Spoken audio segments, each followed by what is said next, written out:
Pinalabas na nga ang latest series ng Slime kung saan may title ito na The Vision of Coleus. Subalit hindi ito movie at hindi rin naman ito season 3 pero pwede nating mai-consider na series ito na may 3 episode lamang. Kaya naman dahil hindi ko naman pwedeng i-upload ang video nito ay gagawan ko na lamang ito ng buod upang malaman nyo rin ang nangyari sa kwento. So simulan na natin at wag na natin patagalin pa. Let's go! Sa simula ng episode ay pinakita si Luminous na kinakausap ang walang malay na babae na siyang pinakita din sa chapter 93 at hanggang ngayon ay napapaisip pa din ako kung sino ang babae na ito. Sumunod ay pinakita ang eksena kung saan nag-uusap si Yuki at Rimuru at nakiusap dito si Yuki na kung maaari ay imbestigahan ni Rimuru ang nangyayari sa loob ng bansang Coleus. Ayon kay Yuki ay nagkaroon ng pag-aaway sa pagitan ng dalawang magkapatid kung sino ang susunod na magiging hari upang mamahala sa bansang ito. Ayaw sanang gawin ni Rimuru ang inihiling ni Yuki, subalit dahil sa kakulitan nito ay sa bandang huli ay napapayag na rin ang ating bida. Pinakilala ni Yuki si Paolo, isang A-rank adventurer na siyang makakasama ni Rimuru sa kanyang magiging mission. Sa paglalakbay nila Rimuru at Paolo ay medyo sumakit ang ulo ng ating bida sapagkat medyo careless gumalaw ito na hindi pinag-iisipan ng kanyang gagawin. Sa pagdating nila Rimuru sa bansa ng Coleus ay sinalubong siya ng kapatid ni Mr. Jeff na si Shippon Amadei na siyang asawa naman ni Barak Amadei. Dahil ang pagkakaalam ni Shippon kay Rimuru ay isa ring magaling na doktor, ay nakiusap itong tulungan sila at tignan ang kalagayan ni Princess Zenobia na ngayon ay nakakaranas ng isang malubhang sakit. Kinabukasan na inutusan ni Rimuru si Zoe na sundan ang galaw ni Paolo at makinig sa lahat ng impormasyon na makukuha nito kasama na din ang pagprotekta dito. Dinala ni Shippon si Rimuru kung nasaan ang prinsesa at doon ay kanilang nasa lubong si Gustav, isang doktor na may pagkamayabang at mapangmataas na pag-uugali. Nagulat si Rimuru nang makita ang prinsesa dahil hindi nito mabuksan ang kanyang mga mata,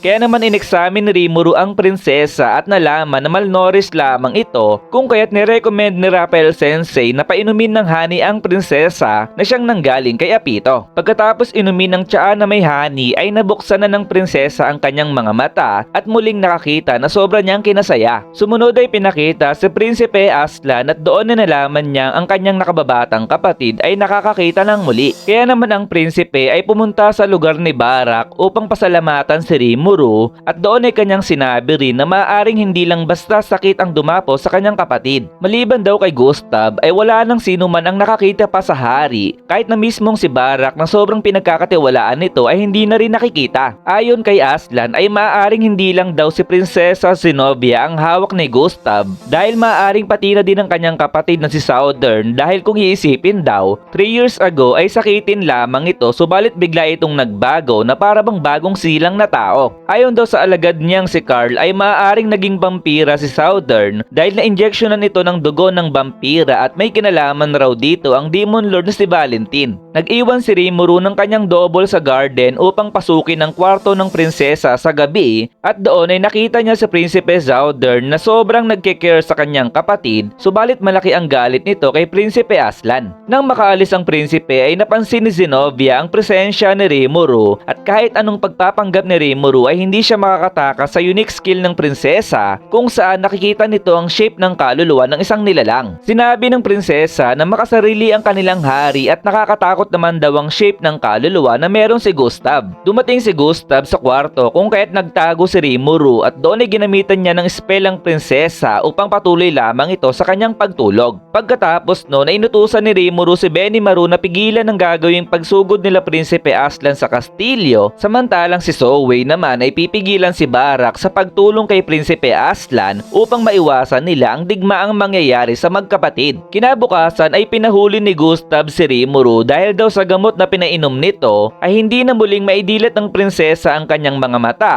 at doon ay nakulong ang ating bida subalit hindi nila alam na isa lamang pala itong clone. Nilipat naman ni Rimuru ang kanyang kamalayan sa clone na iniwan niya sa kwarto ng prinsesa at doon ay kinuha niya ang prinsesa upang makatakas ito. Pagkatapos ay pinakita naman ng eksena kung saan si Zoe at Benimaru ay pipigilan ang gagawing rebellion nila Prinsipe Aslan. Kaya naman doon ay nagsimula na ang laban nila Benimaru versus Aslan at Zoe versus Barak. Sa huli ay sumuko rin si Barak sa laban niya kay Zoe at sabay namang dumating na din si Rimuru sa eksena at doon ay tinanggal niya ang demon curse na nilagay ni Gustav sa prinsesa. Pagkatapos nun ay nagising ng muli ang prinsesa at pinaliwanag ni Rimuru na hindi isang vampira si Prinsipe Zawdern at si Gustav ang may pakana ng lahat. Biglang dumating si Prinsipe Zawdern sa eksena at sinabi ng prinsesa na si Gustav ang may pakana ng lahat at doon ay napag-alaman nilang pinapaikot lang pala sila ni Gustav at ni Carl. Nang pinapahanap ni Aslan si Carl ay hindi nila ito mahanap, subalit tawang-tawa itong nagpakita sa kanila pati na din si Gustav at kinuha ang kapangyarihang binigay niya kay Prinsipe Zawdern. Ayon kay Raphael Sensei ay nabibilang sa Archdemon ang dalawa, kaya naman ang lahat ay nagtakbuhan sa takot ng malaman ito. Naglagay ng barrier si Gustav upang magkaroon ng magandang laban si Carl kila Rimuru, pagkatapos ay kinuha naman niya ang prinsesa at tila ba may balak siyang gawin sa katawan nito. Inatake ng demon na si Carl si Zawdern, subalit humarang dito si Aslan at nang magdadrama na sana si Zawdern at magkakaroon ng emotional moment ay biglang sumingit si Rimuru at pinatabi ito. Pinagaling ni Rimuru si Aslan sa pamamagitan ng kanyang potion na sobra namang kinagulat nila Gustav at Carl nang masaksihan ito. Kaya naman doon ay nagsimula na ang laban nila Rimuru kay Carl, samantalang si Paolo na walang malay kanina ay binabalak na iligtas ang prinsesa. Sa bandang huli ay walang nagawa si Carl laban kila Rimuru, kaya naman si Gustav ay ginamit ang kanyang magic upang kuhanin ang lahat ng negative emotion sa bansa, kasama na din ang kay Carl upang palakasin ang sarili. Nang makita niyang tinatakas ni Paolo ang prinsesa ay sinundan niya ito ng atake, subalit biglang dumating si Luminous upang turuan ito ng leksyon. Inatake ni Gustav si Luminous ng pinakamalakas niyang suntok, subalit madali lamang itong sinangga ni Luminous, kaya naman ang kanyang ginawa ay kinuha niya ang prinsesa sabay lagay ng barrier upang isamo ng isang primordial demon. Doon ay pinakitang muli ang primordial demon na si Violet na siyang unang pinakita sa movie at sinabi dito ni Luminous na huwag gagamitin ang kanyang pangalan upang bigyan siya ng problema. Kaya naman ang dalawa ay nagsimula ng maglaban at sobrang bilib na bilib dito si Gustav dahil labanan daw ito ng dalawang Panginoon. Nang matapos ang warm up ng dalawa ay tinanong ni Luminous kung paano aayusin ni Violet ang gulong ginawa nito, kaya naman ang ginawa ni Violet ay winasak niya ang demon na si Gustav at nagpaalam na upang bumalik na sa underworld. Pagkatapos nun ay hinipnotize ni Luminous si Paolo upang palabasin na si Paolo ang tumalo kay Gustav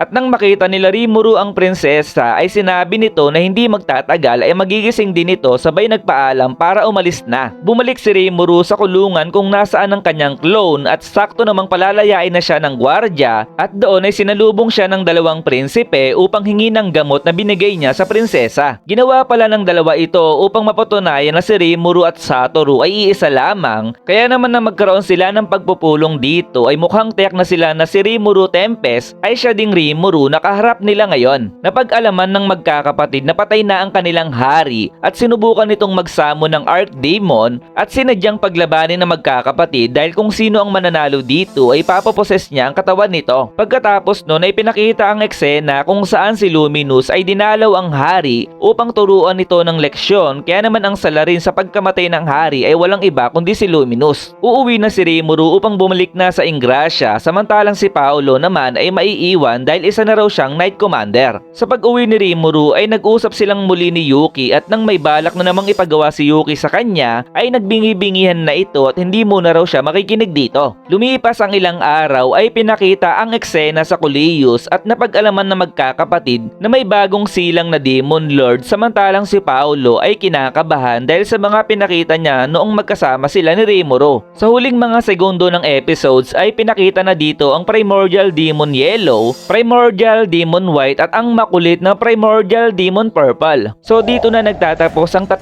episode na ito, and for me ay maganda at nakaka-excite ang mga susunod na animation na kanilang gagawin sa anime neto. Kaya naman kung nagustuhan mo ang video ay syempre huwag kalimutan ng like, follow and subscribe na din para sa mas marami pang content na aking gagawin, at hanggang dito na lamang. Maraming salamat. Goodbye.